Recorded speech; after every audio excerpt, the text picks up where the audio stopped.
Chike, un jeune homme africain de 22 ans, a toujours ressenti un appel profond à servir Dieu.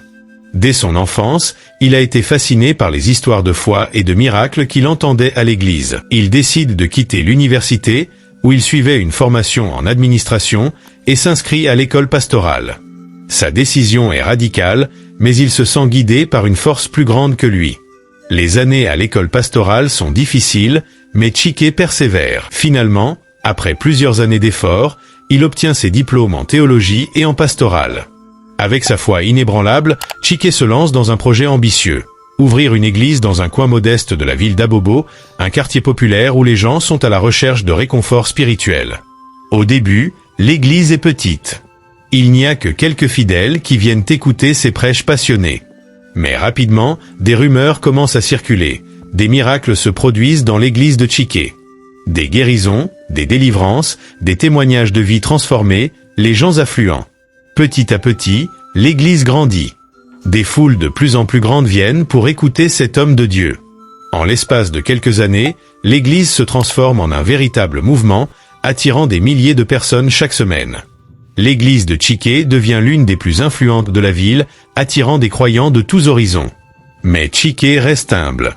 Il consacre son énergie à renforcer sa foi et à prêcher la parole de Dieu. C'est alors qu'il rencontre Tasha, une jeune femme chrétienne de foi solide, membre active de l'église. Ils se marient dans une cérémonie grandiose. Le jour de leur mariage, toute la ville est invitée et l'événement est couvert par les médias. La joie de Chike semble parfaite.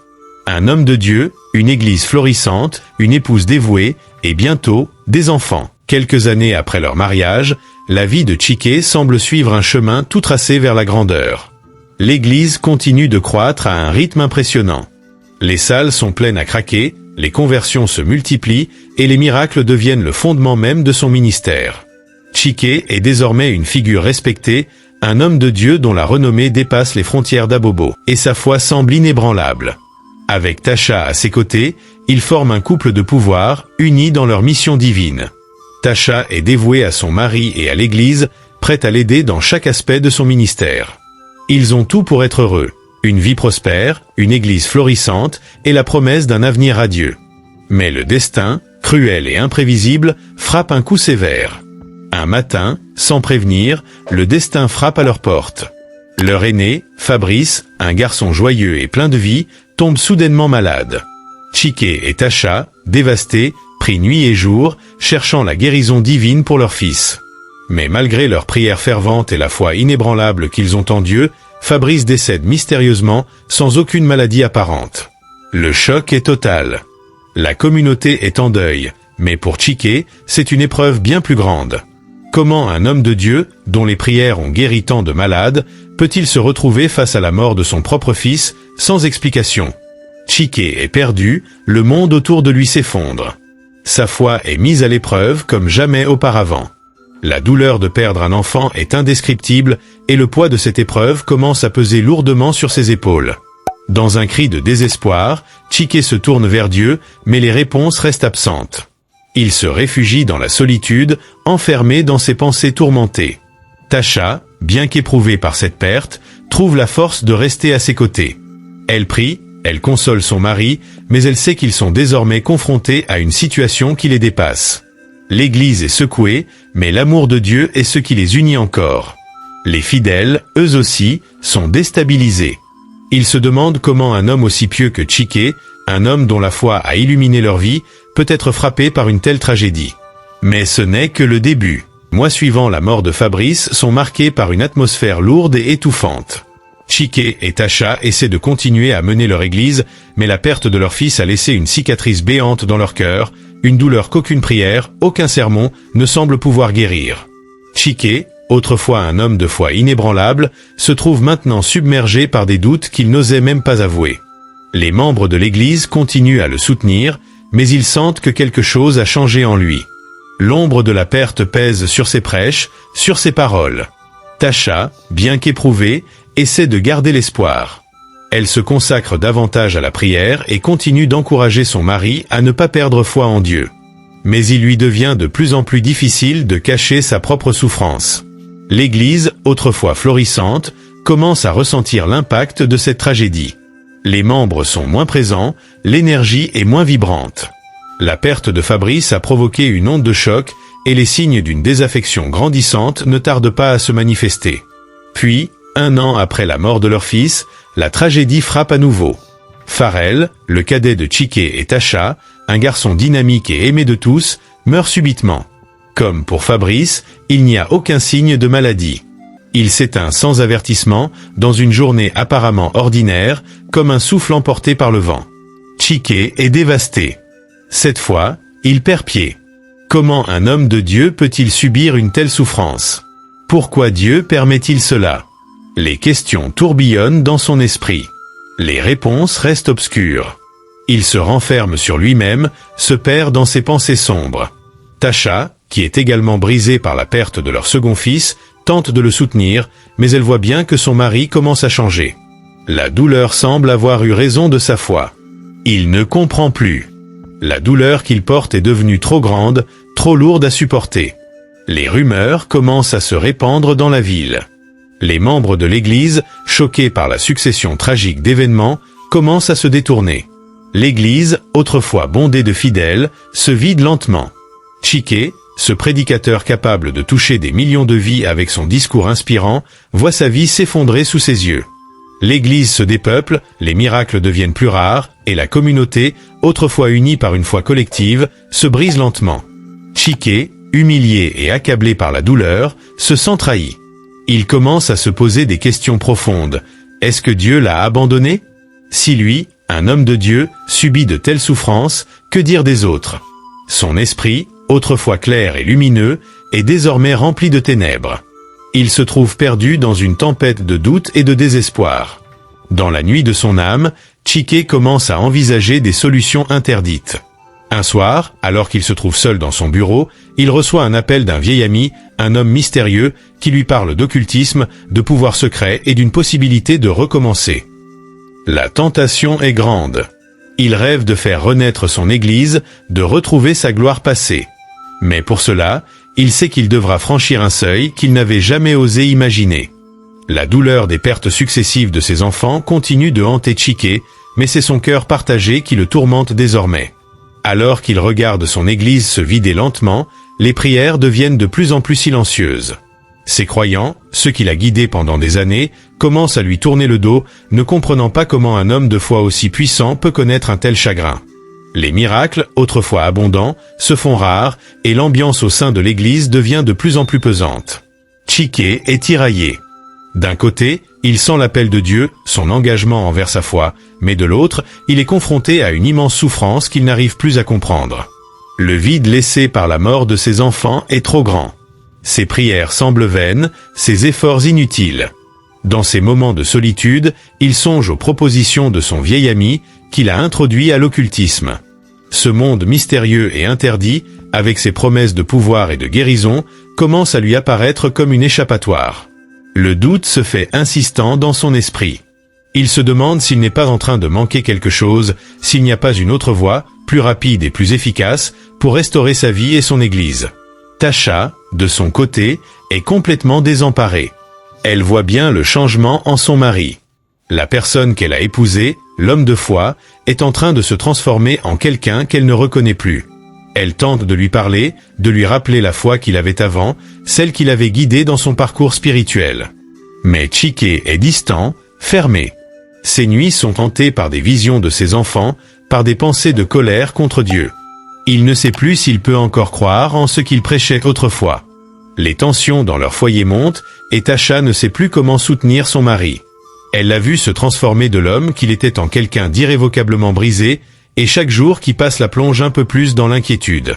Elle ne veut pas perdre l'homme qu'elle aime, mais elle voit bien qu'il s'éloigne chaque jour un peu plus d'elle et de Dieu. Le mariage de Chiqué et Tasha, autrefois solide comme un roc, commence à s'effriter. Les disputes deviennent fréquentes, avec des accusations de négligence spirituelle de la part de Chiqué, et des désaccords concernant la direction à suivre. Tasha, malgré sa douleur et ses doutes, tente de rester ancrée dans sa foi, refusant de se laisser entraîner par la tentation de l'occulte. Une nuit d'insomnie, alors que Chiqué se trouve seul dans son bureau, plongé dans ses pensées tourmentées, l'Esprit de Dieu se manifeste à lui. C'est une apparition nette, lumineuse, qui le réveille d'un profond sommeil spirituel.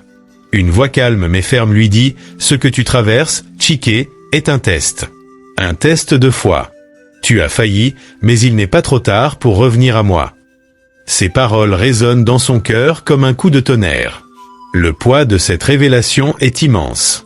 La douleur de ses pertes, l'amertume qu'il ressentait, la tentation de l'occulte, tout cela était un test qu'il n'avait pas réussi à surmonter. Mais il est trop tard. Dans l'intensité du choc, Chike tombe à genoux, épuisé par ses pensées, et dans un dernier souffle, il expire. Son âme se rend, et il succombe dans cette nuit silencieuse, sans retour.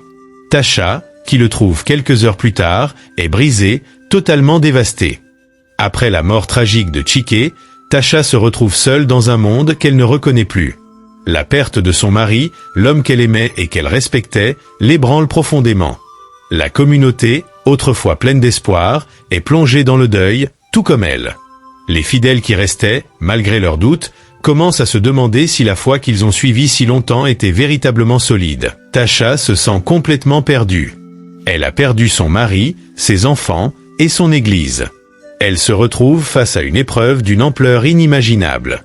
Elle n'a jamais envisagé une vie sans Chike, et même dans sa douleur, elle se reproche de ne pas avoir vu les signes de la détresse de son mari. Elle lui avait parlé, prié pour lui, mais cela n'a pas suffi. Chike, emporté par sa souffrance, n'a pas su voir la lumière de Dieu dans la nuit noire dans laquelle il s'était enfermé. Elle commence à se poser des questions sur sa propre foi. Comment continuer à croire en Dieu après tout ce qu'elle a perdu? Comment recommencer une vie qui semble n'avoir plus de sens? Tasha passe des nuits blanches, seule dans leur grande maison désormais silencieuse. Elle se souvient des moments heureux avec Chike, de leur passion commune pour le ministère, mais ses souvenirs sont désormais éclipsés par l'énormité de sa perte. Malgré tout, Tasha refuse de céder au désespoir. Elle se tourne vers la prière et cherche des réponses dans les Écritures. Mais, à chaque page, elle trouve seulement plus de confusion.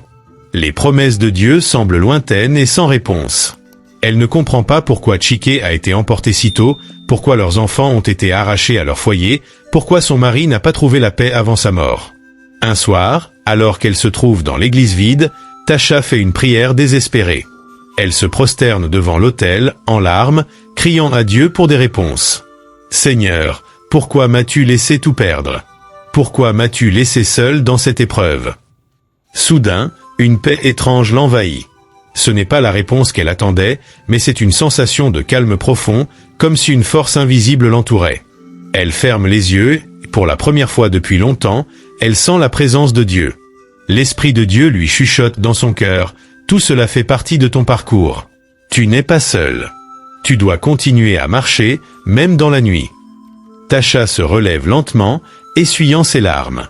Elle se rend compte qu'elle doit, pour elle-même et pour la mémoire de Chike, continuer. Même sans son mari, même sans ses enfants, elle sait qu'elle doit persévérer dans la foi. L'Église, bien qu'abandonnée, doit un jour renaître. Elle n'abandonne pas, car sa foi reste plus forte que tout.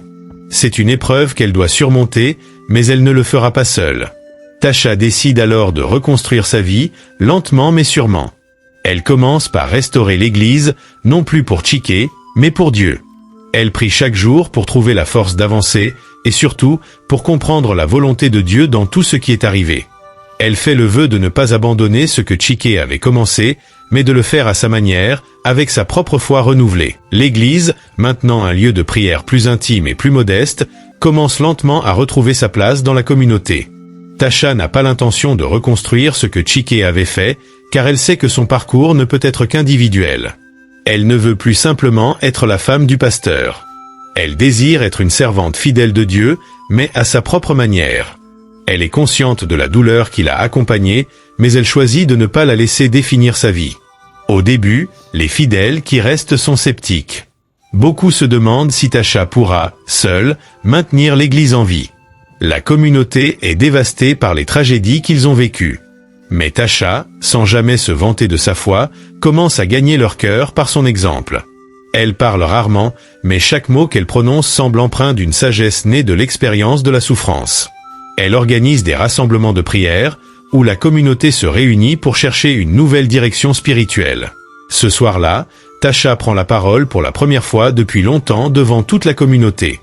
Mes bien-aimés, la douleur que j'ai ressentie, la souffrance que nous avons tous endurée, n'a pas été facile. Mais aujourd'hui, je peux vous dire que nous avons trouvé une nouvelle force. Ce n'est pas la force que l'on trouve dans la gloire humaine, mais la force de Dieu qui nous permet de tenir debout même lorsque tout semble s'effondrer. Ce que nous avons perdu ne définit pas ce que nous sommes. Ce que nous avons maintenant, c'est l'amour et la lumière de Dieu, et cela, rien ni personne ne pourra jamais nous l'enlever. Elle se tourne ensuite vers l'autel, où une petite bougie brille faiblement, symbole de la présence de Dieu dans leur vie. Mon mari, Chike, a été un homme de foi, et je suis fier de lui. Mais moi aussi, je suis prête à suivre le chemin que Dieu a tracé pour moi, et je vous invite tous à faire de même. Le silence tombe sur la salle. Chaque parole de Tasha semble ancrée dans une vérité profonde, une sagesse qui a émergé des ténèbres. Alors qu'elle se recueille en prière, les fidèles se joignent à elle, chacun dans son propre cheminement spirituel.